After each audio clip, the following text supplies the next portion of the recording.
बोलिए खेड़ा पर राम धाम की, राम जी महाराज की। वसुदेव सुतम देवम कंस चाणूरमर्दनम देवकी परमानंदम कृष्णम वंदे जगद्गुरु।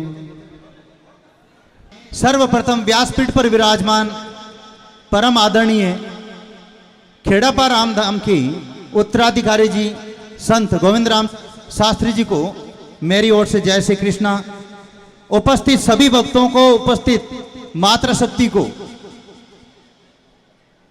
सबको आशीर्वाद और जय श्री कृष्णा। 6 दिनों से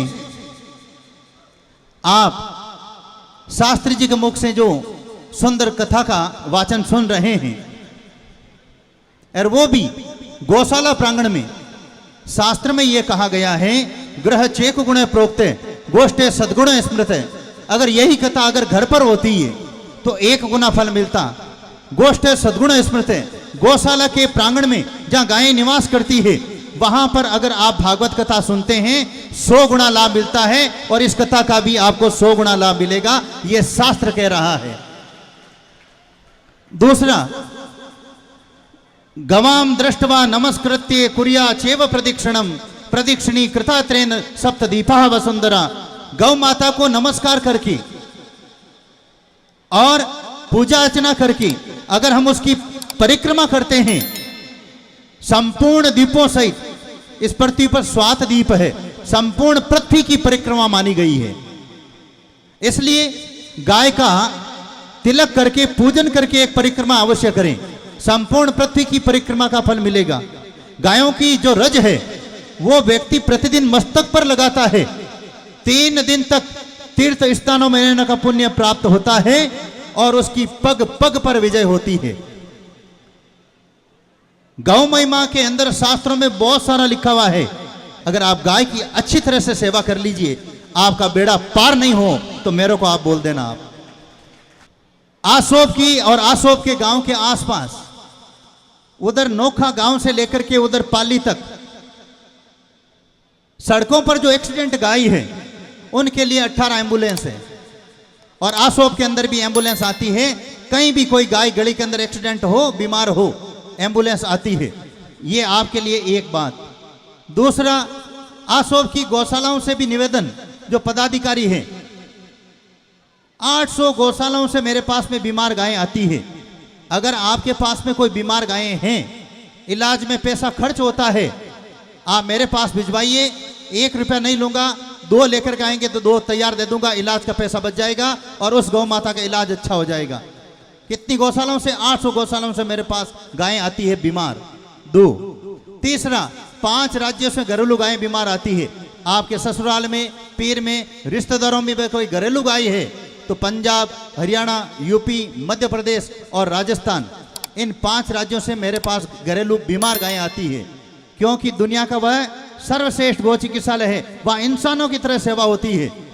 3, चौथा, 5000 डॉक्टर और कंपाउंडर तैयार करेंगे, और आसोप के भी कुछ कंपाउंडर हमने तैयार किए हैं। आज 1470 डॉक्टर और कंपाउंडरों को हमने तैयार कर दिया है। 3 महीने का हमने प्रशिक्षण देते हैं।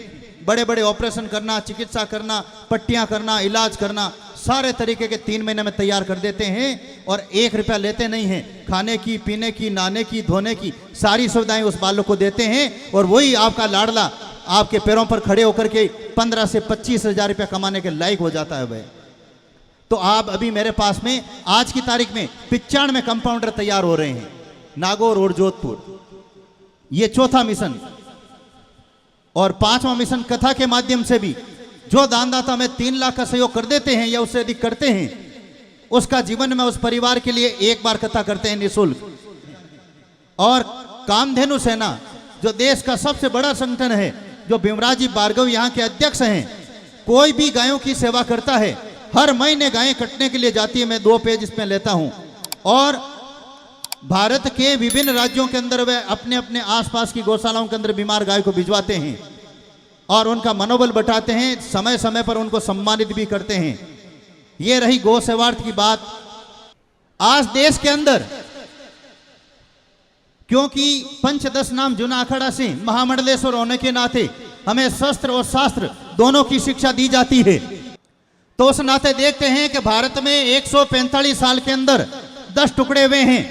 अफगानिस्तान, पाकिस्तान, श्रीलंका, चीन, चीन का जो अक्षय चीन, पाकिस्तान अधिकृत चीन, नेपाल, भूटान, तिब्बत, बांग्लादेश, म्यांमार, इस प्रकार से भारत के 10 टुकड़े हुए हैं और आगामी टुकड़े न हो, इस हेतु हमें राष्ट्र हित की बात करना है, तभी हम सुरक्षित रहेंगे। मैं कहता हूं पाकिस्तान अलग हुआ, वहां पर भी अपने परिवार के थे, अपने जाति के थे, आज उनकी क्या दुर्दशा है।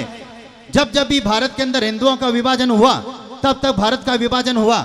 इसलिए जहां कहीं भी हिंदुत्व की बात आती है, राष्ट्रहित की बात आती है, जातिवाद भुला करके एक स्वर में बात करें, अन्यथा आने वाली पीढ़ियों को नुकसान होगा। इसलिए ये मैं साफ तौर पर यह कहता हूं कि अभी मैं आना था मेरे को 13 तारीख को, लेकिन आज 14 तारीख को इसलिए आया हूं। 11, 12 और 13 2 तारीख को मैं मध्य प्रदेश के मंदसौर जिले के अंदर एक मुसलमान था, शेख कुरैशी, उसको हमने मिलकर के हिंदू बनाया। एक व्यक्ति को 2 तारीख की बात है और अब उसका नाम है चैतन्य सिंह। यूट्यूब पर देख लेना आप। फिर हमने उनके जरिए कुछ आगे और गुप्त बातें की। तो 11 और 12 और 13 तारीख में एमपी के अंदर था, तो वहां पर मान ले 18 जो मुसलमान हैं उस परिवार को पूरा हमने हिंदू बना करके आया हूं मैं 18।